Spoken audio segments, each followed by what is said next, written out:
Então começa aqui as notícias, principais notícias do dia, que são as principais notícias da semana. O caso da ABIN Paralela está pegando fogo e a Polícia Federal diz que a ABIN Paralela espionou ministros de Bolsonaro e integrantes da CPI da Covid.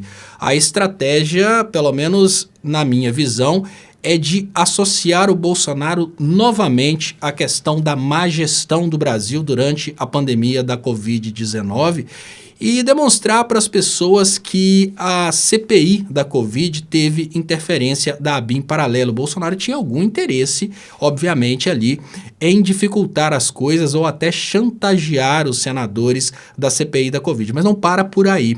Os nomes dos deputados, senadores e autoridades que estão aí na lista da ABIN Paralela estão sendo mantidos em sigilo.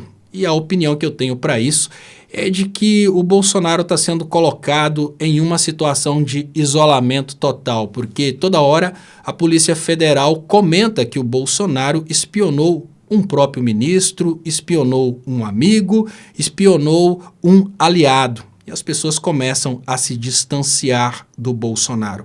Esse Bolsonaro cada vez mais abandonado por autoridades é um Bolsonaro que pode ir para a cadeia não como um mártir, como um herói que seria o candidato a vencer o Lula em 2026, mas como um bandido que, além de integrar essa organização criminosa da ABIN Paralela, foi responsável pela morte de pessoas, pela má gestão da Covid-19. Trazer de volta o caso da Covid-19 é fazer o povo se lembrar que Bolsonaro estava lá, chamando a doença de gripezinha, e fazer todas as pessoas que perderam entes queridos naquele momento refletirem sobre esse Bolsonaro que continua livre, leve e solto. E se faz sentido esse Bolsonaro continuar fora da cadeia, porque parece que o mandato de prisão do Bolsonaro já está praticamente escrito pelo Alexandre de Moraes.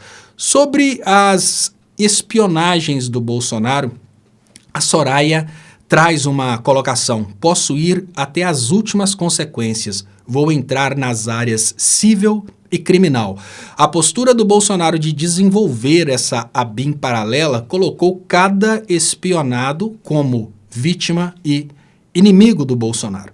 A grande realidade é que a gente espera, obviamente, em primeiro momento, que a espionagem seja uma coisa realizada somente pela questão financeira, pela questão da corrupção, pela questão política, mas lógico que não. A espionagem moral, a espionagem pessoal, da vida pessoal desses políticos e autoridades para usar como chantagem é uma coisa muito tradicional nesses esquemas de política. E hoje o Bolsonaro entregou para Israel a vida de 30 mil autoridades brasileiras. Então, esse Bolsonaro está bem enrascado, desculpem. E Bolsonaro já começa a ser tecnicamente evitado e tecnicamente abandonado. Olha, uma coisa que bombou foi essa aliança, ainda que seja uma aliança federativa, entre o presidente Lula e o governador Tarcísio. O governador Tarcísio, que até então era visto como o perfeito anti-Lula, o anti-Lula é o cara que a classe média pobre precisa para falar que vai votar para vencer o Lula.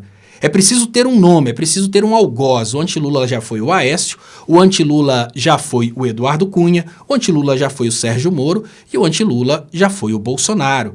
Agora a classe média pobre está sem anti-Lula. E o nome que era cogitado para ser o anti-Lula, que é o Tarcísio, agora começa a afrouxar um pouco mais. O que significa que aquela guerra na política, aquele sentimento de dualidade, eu sou Lula, eu sou anti-Lula, ele começa a ficar para trás. Isso traz uma expectativa de um Brasil mais republicano, mais federativo, mais democrático, mais voltado ao desenvolvimento. É preciso dizer que em um ano de governo Lula nós tivemos queda no desemprego, aumento no poder de compra da população, aumento na atividade industrial, mas o povo ainda não tem condições de perceber isso. São dados lidos por especialistas, mas o povo demora um pouco mais para sentir. O que significa que os outros partidos, eles vão lançar candidatos para as eleições de 2026 contra o Lula numa eventual tentativa de reeleição, mas não para vencer o Lula, por outros interesses. Ou é para promover alguém, ou é para pegar o dinheiro do fundo partidário. Porque vencer o Lula numa reeleição é uma coisa muito difícil. Uma pesquisa encomendada pelo PL demonstrou que o Lula venceria em todos os cenários. O presidente consegue mais de 40% dos votos em 2 cenários e mais de 55% em uma das 3 simulações para a corrida eleitoral de 2026. O que podemos dizer desses resultados, gente, é que teríamos em 2026 uma consciência por parte dos partidos que eles estarão lá para aproveitar o tempo de televisão, para promover pessoas, para se promoverem e para pegarem o dinheiro do fundo partidário. O que significa que não adianta muito partir para aquela guerra que nós tivemos em 2018, aquela guerra de calúnia e difamação que nós tivemos em 2018, que nós tivemos em 2026 e que fez o Brasil entrar naquele clima extremamente bizarro que nos levou para o evento do 8 de janeiro. As eleições de 2026 serão, obviamente, eleições tranquilas, eleições sem aquela conotação de guerra de um lado contra o outro e sem aquela necessidade da produção de um anti-Lula.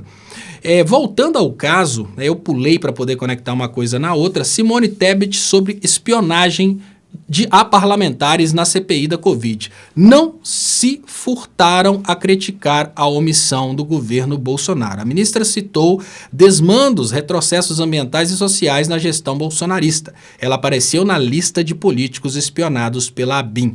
Então, olha, nessa lista da ABIN, o Bolsonaro conseguiu produzir muitos inimigos e é lógico que essa produção de inimigos que o Bolsonaro conseguiu através dessa organização criminosa que desenvolveu a ABIN paralela, é o que é necessário para o Alexandre de Moraes poder mandar o Bolsonaro para a cadeia em prisão preventiva sem muita dificuldade. Porque até então é preciso admitir que o Bolsonaro ele estava vivendo uma situação de uma certa blindagem, porque ninguém sabia qual que seria o resultado de botar o Bolsonaro na cadeia. Se o Bolsonaro se tornaria um herói, que foi preso pelo carecão Alexandre de Moraes, ou se o Bolsonaro seria visto pela sociedade como um criminoso.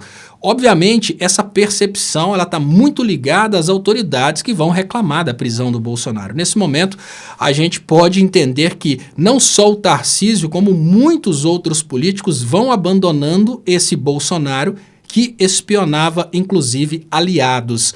Esses aliados do Bolsonaro hoje estão com a vida pessoal entregue, por exemplo, ao governo de Israel para serem controlados por Israel.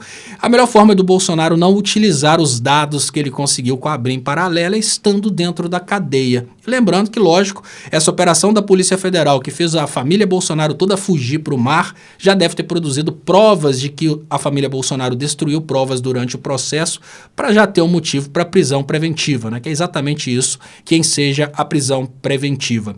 Falando ainda sobre essa questão do abandono daquela guerra entre Lula e não Lula, a brincadeira do volta pro PT Tarcísio, que foi uma frase que fez inclusive o próprio Tarcísio cair na gargalhada em São Paulo, é muito simbólica, porque essa brincadeira de volta pro PT sendo recebida, né, com um sorriso tão verdadeiro pelo Tarcísio, mostra que não é mais necessária a postura de demonstração de ódio. E é uma coisa até bizarra que a gente tinha até bem pouco tempo atrás, tá, gente? Eu me lembro que uma vez eu fui fazer uma live com uma pessoa, né? A pessoa me convidou para fazer uma live, eu esqueci o nome, mas um cara aí que desafia todo mundo para live.